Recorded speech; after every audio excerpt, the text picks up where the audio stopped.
आमतौर पर गैंगस्टर और उनके शूटरों के पास अब तक झारखंडी देसी कट्टा या भारत मेड अलग अलग इलाकों में बनने वाली पिस्टल मिलती थी, लेकिन अब झारखंड के गैंगस्टर हाईटेक हो चुके हैं, हथियार से लेकर टेक्निकल क्षेत्र में, और बड़े ही चतुराई से काम कर रहे हैं।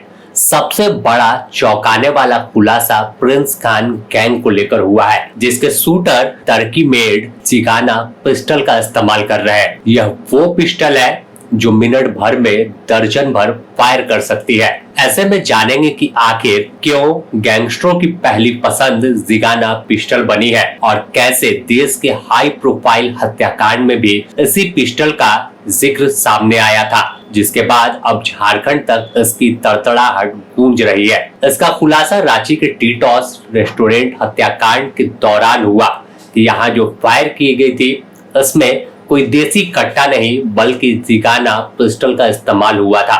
तो सबसे पहले यह जान लेते हैं कि आखिर जिगाना मेड पिस्टल है क्या और गैंगस्टरों की पहली पसंद कैसे बनती जा रही है। इसके पीछे की वजह साफ है, अन्य पिस्टल के मुकाबले यह तेजी से फायर करती है।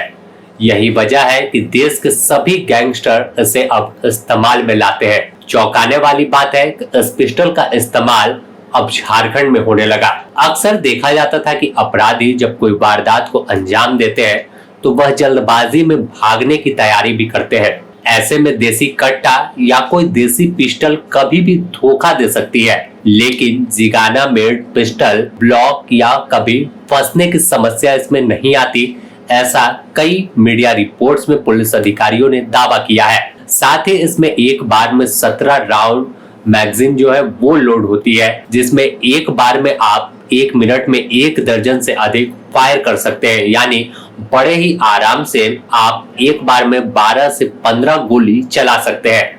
इस पिस्टल में 9 mm की गोली लोड होती है और इसे तुर्की की टी-सैस कंपनी ने 2001 में बनाया है। अगर इसकी कीमत की हम बात कर ले तो तुर्की में इसकी कीमत 7 से 8 लाख रुपए भारतीय रुपए में है, लेकिन मीडिया रिपोर्ट्स के मुताबिक इसे ब्लैक में भारत में बेचा जाता है, क्योंकि भारतीय बाजार में यह पिस्टल प्रतिबंधित है। ऐसे में बताया गया दावा कई मीडिया रिपोर्ट्स में पुलिस अधिकारियों के सोर्सेज के हवाले से खबर है कि 10 से 12 लाख रुपए में एक पिस्टल की बिक्री की जाती है। ऐसे में सबसे बड़ा सवाल यहाँ पर यह होता है कि आखिर यह तुर्की से भारत तक कैसे पहुंच जाती है। तो आमतौर पर अगर हम कई पूर्व के मामले को देखें तो हथियार सप्लाई में सबसे ज्यादा इलाका पाकिस्तान जो देश है वो पड़ोसी देश वहां से सामने आता है और वहां के बॉर्डर वाले इलाके पंजाब प्रांत के जरिए ड्रोन के जरिए इस्तेमाल होता है, या फिर दूसरा रास्ता नेपाल का आता है कि नेपाल से कई भारतीय बॉर्डर मिले हुए तो वहां के जरिए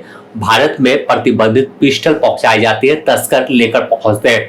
लेकिन सबसे ज्यादा तस्करी बताई जाती है कि पाकिस्तान के पंजाब प्रांत की ओर से की जाती है और ड्रोन के जरिए भारत के पंजाब इलाके में भेजा जाता है और फिर वहां से एक नेटवर्क काम करता है जो अलग अलग इलाकों तक हथियार की सप्लाई करते हैं। इसके बाद वह गैंगस्टर तक पहुंचा देते हैं। अगर इस हथियार सप्लाई के चैन को देखें तो काफी कड़ी जो अलग अलग है वो काम करती है और यही वजह है कि जाहिर है कि हाईटेक पिस्टल है तो कीमत काफी अधिक हो जाती है। ऐसे में अब बताया जाता है, कई रिपोर्ट्स में है कि कई देश में बड़े हत्याकांड हुए, जैसे कि अतीक अशरफ हत्याकांड हो, सिद्धू मूसेवाला हत्याकांड हो या फिर बाबा सिद्दीकी हत्याकांड हो। इन तमाम हत्याकांड में जिस गन का इस्तेमाल किया गया था, शूटरों ने बड़ी ही चतुराई से कैसे वारदात को अंजाम दिया था, तो वह कोई और पिस्टल से फायरिंग नहीं हुई थी, वह तुर्की मेड जिगाना पिस्टल ही थी। तो अब झारखंड तक जब यह पिस्टल पहुंची है तो पुलिस भी अलर्ट है और चौकन्ना होकर जांच कर रही है। बता दें कि रांची के टीटॉस होटल गोलीबारी के बाद रांची पुलिस ने जांच शुरू की थी, जिसमें खुलासा हुआ कि प्रिंस खान के शूटर ने जिस हथियार से गोली चलाई थी वह कोई और मामूली पिस्टल नहीं बल्कि जिगाना पिस्टल थी।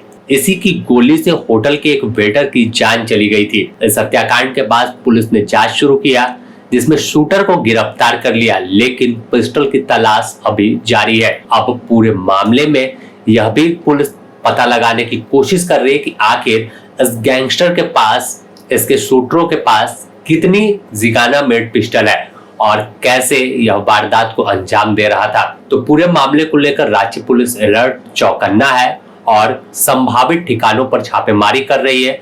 जो प्रिंस खान के शूटर के एनकाउंटर के बाद उन्हें जब हिरासत में लिया गया था, उनसे पूछताछ की गई थी, उसके आधार पर भी जांच को आगे बढ़ा रही है, जिससे पाई गई पिस्टल को जब्त किया जा सके और कोई बड़ी वारदात आगे ना हो, इससे रोका जा सके।